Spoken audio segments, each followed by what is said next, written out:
For 12 long years, the murder of a young hospital worker went unsolved. Police had their suspicions, but little proof. But an old used tissue told a story far better than any eyewitness.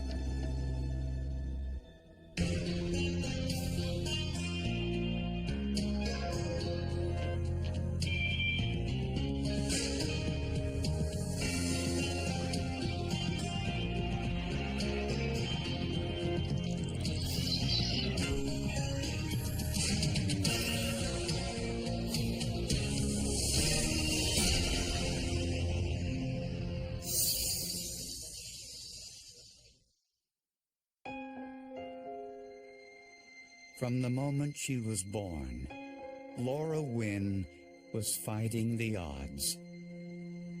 She weighed 1 pound and 14 ounces, 3 months premature. But she was so determined to live that she made it, and they took her home, and she was blind in one eye from the incubator at that time. And she also had a paralysis on her right side. As Laura grew up in Poplar Bluff, Missouri, she slowly overcame these physical challenges and emerged as a gifted student. She worked that paralysis nearly completely out, and she never let that disability, blindness, ever hold her back from her desires of what she wanted to be and what she wanted to do. Laura's dream was to work in healthcare, to help others as she had been helped. And she achieved that by becoming a hospital pharmacy technician. Oh, she's a sweetheart. The people that she associated with there were pretty much her friends, and as well as her co-workers. Nice girl. Nice girl. Laura's friends looked out for her professionally and personally.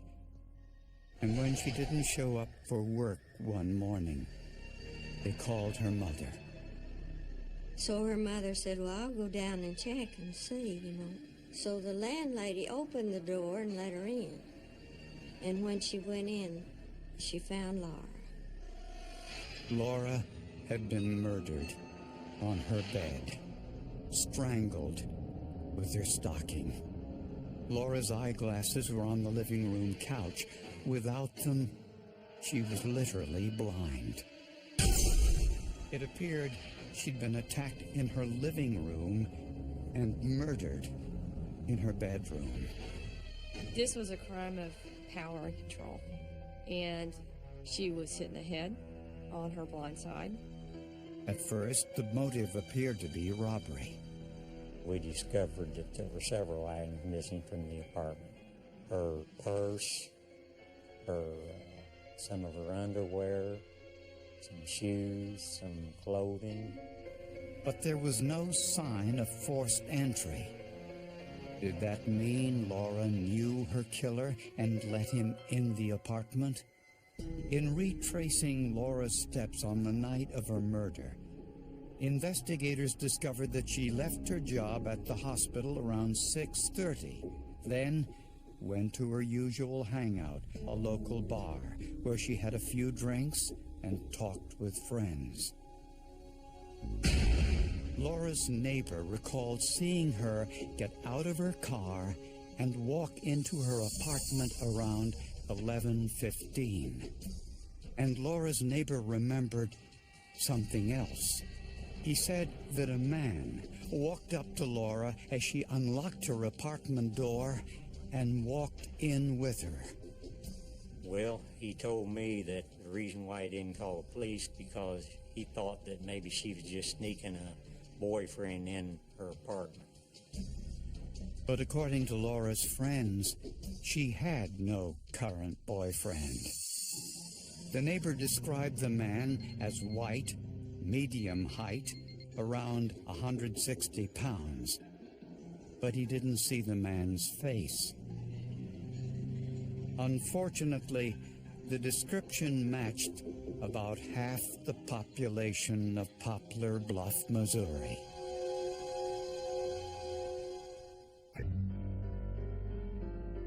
Laura Wynn's autopsy tissue. There looked to be biological evidence on the tissue. Unfortunately, at the time, the sample was too small for DNA testing. Investigators also found 2 foreign hairs in Laura's living room. These were sent to the lab and found to be pubic hairs of an African American. But this didn't match the description given by the eyewitness, who said a Caucasian followed Laura into her apartment. If you know anything about hairs, hairs fall off of people all over their body every day. She also had a friend who was an African American who'd been in her apartment and had helped her ready her apartment when she moved in. Police interviewed Laura's African American friend, and he had an airtight alibi. He was with friends on the night of the murder. With no solid leads, police turned their attention to the bar Laura visited before she returned home. When investigators questioned patrons of the bar, they learned that Laura got into an argument with Sam Freeman, a 26-year-old veteran of the U.S. Army. Laura had accused him of hustling these 2 young men playing pool. Whatever happened wasn't something that came to blows, but there was a disagreement over a pool game, and Laura had confronted him. Candace Shipman was working the bar that night. She said the altercation was minor. Just got a little loud, then they quit, and it seemed okay, normal stuff that would happen in a bar. Several bar patrons said Freeman left the bar about 20 minutes before Laura did. And his parents said he came home a short time later and stayed there the rest of the night. Investigators also discovered there was another man in the bar that night, Laura's ex-boyfriend, Robert McSwain. She loved him. She was head over heels in love with him. She was just smitten. He could do no wrong. And it was an on-again, off-again relationship. Friends said Laura hoped him, said he went directly home from the bar on the night of the murder, and family members backed up his alibi. There was just no closure to it because we just kept thinking someone's out there and we just don't know who it is. And not only that, but it was the hurt of losing her and giving her up when she was such a worthwhile person and she was so good to everybody. And we just couldn't see any sense in it. Months passed, then years, and Laura's family lost hope that her killer would ever be brought to justice. When Clifford Morris turned in his badge after a 35-year career, one case haunted him: the brutal murder of Laura Wynn that had gone unsolved for 12 years. On his last day on the job, he handed the case file to one of his most trusted colleagues, Detective Tim Davis. I asked him to look into it again. I know he's a good forensic man, and told him to go ahead and reinvestigate that and see if he couldn't come up with something. And Davis did just that, looking for anything that could be reinvestigated. It was never a closed case. Up to that point, all the proper things that needed to be done were done. Detective Davis decided to go back and re-interview everyone who was in the bar with Laura Wynn on the night she was murdered. And his interview with Candace Shipman, who was bartending that night, provided an important lead. She informed me some things then that she thought was pertinent to the case that she wanted to share. Shipman said there was more going on between Laura and Sam Freeman that night than just an argument about the pool game. Sam flirted with Laura. He tried for her affections. She just didn't seem interested at all in Sam. So I think there was a little jealousy. She just put him in his place. And Shipman recalled something else that night that she never forgot. She remembered that Sam Freeman was drinking an Italian liqueur, Galliano. He collected bottles, odd-shaped bottles. When she poured the last shot of Galliano, he asked her for the bottle because it's a very unusually odd-shaped bottle. And she gave it to him. Thought nothing of it and handed him the empty bottle of Galliano. Witnesses recalled seeing Freeman leave the bar that night with the Galliano bottle. This was significant because of the wounds on Laura's head. Just a pattern that was consistent with the size and shape of that bottle. And that wasn't all. 8 years after Laura's murder, there was another incident at the same bar involving Sam Freeman and a Galliano bottle. Candace Shipman was again the bartender, and Sam Freeman came in, ordered some Galliano, and chose a song from the jukebox. He was sitting at the bar and staring me right in the eyes, singing, "Only You Know and I Know." Hair stood up on my, all over my body.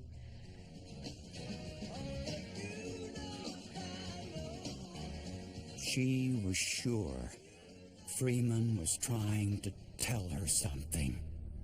With singing the song, "Only You Know and I Know," and staring me down. I was convinced that he had gotten away with murder and was flaunting it in front of me. Now, 12 years later, Freeman was married with 2 children and worked as a supply sergeant for the National Guard. He was even attempting to run for city council. I thought that all was a bit brazen with the way I felt and the things I knew. With a warrant, investigators found a Galliano bottle in Freeman's home. Freeman said this bottle was a recent addition to his collection, not the one given to him by the bartender on the night Laura was murdered. But police confiscated it anyway. Apparently, Freeman filled the bottle with colored water for display purposes. But he didn't fill it to the very top. A lab technician swabbed the entire bottle, and on the inside, near the top, was a microscopic stain. A phenolphthalein test indicated this was human blood. But after 12 years, it had degraded. There was not enough to do a DNA profile on. But why was human blood inside the bottle? Investigators were determined to find out.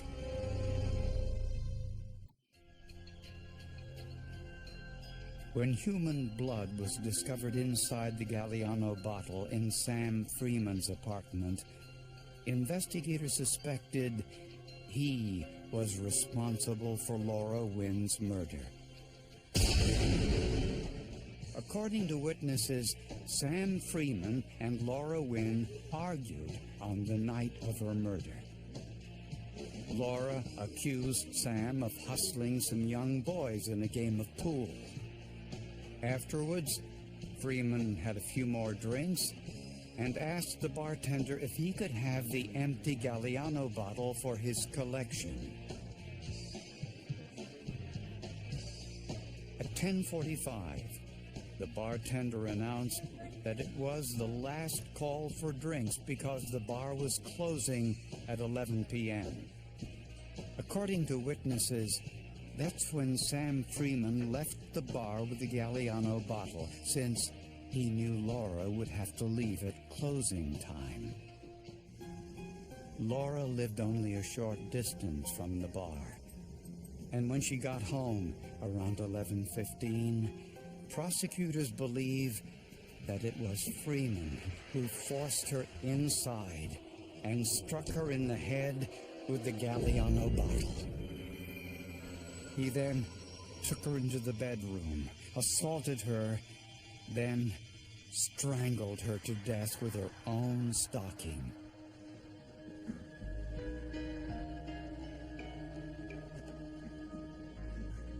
The evidence suggests he used a tissue to blow his nose, but left it near Laura's body. He then stole some items and fled. That was the prosecution theory anyway. The problem was they had little in the way of forensic evidence. I'm a worrier. Everybody that knows me will tell you I worry about every single case. I never am a prosecutor who walks in and says this is a sure thing, slam dunk. So investigators wanted to know whether any of the evidence contained DNA that was too small to be tested when the crime occurred 12 years earlier. There has to be some type of skin cells embedded in these nylons, unless the suspect wore gloves.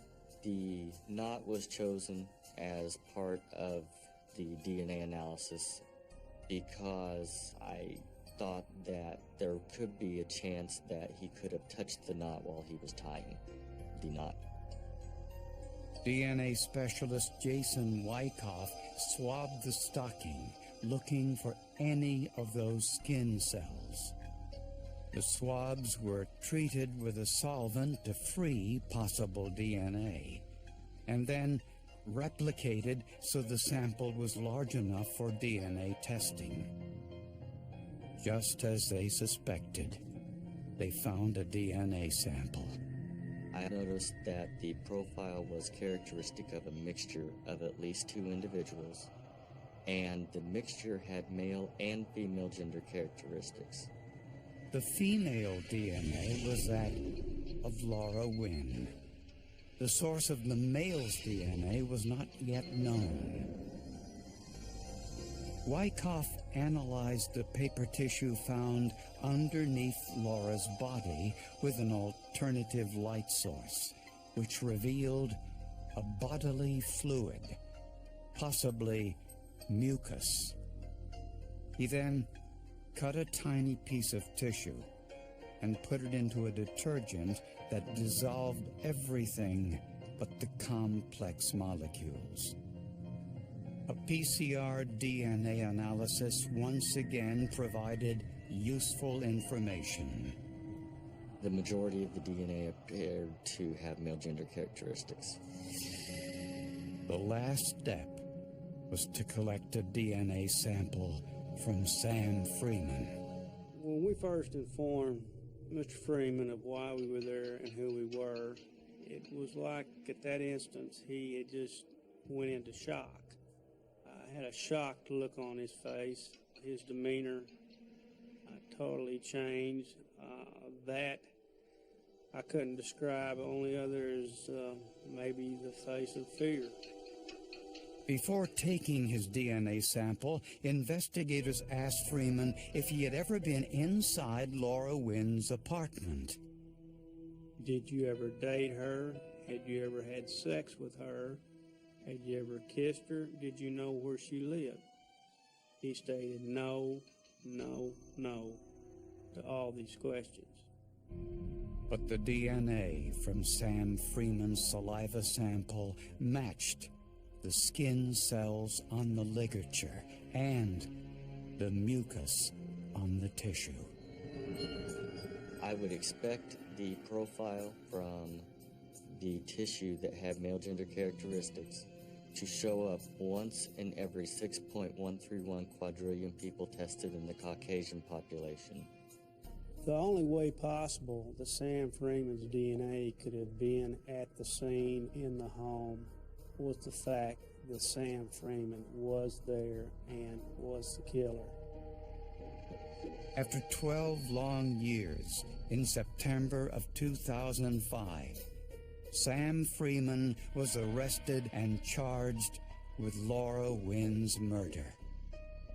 Prosecutors believed the motive was clear. Here she is, this woman, small woman, dressing him down in front of all these guys. And here he is, Mr. Military, Mr. Macho Man. He wasn't going to put up with it. I think he was embarrassed, humiliated, rejected, spurned, and that this was a crime of power and control, and he got the ultimate last say with Laura Wynn with this crime.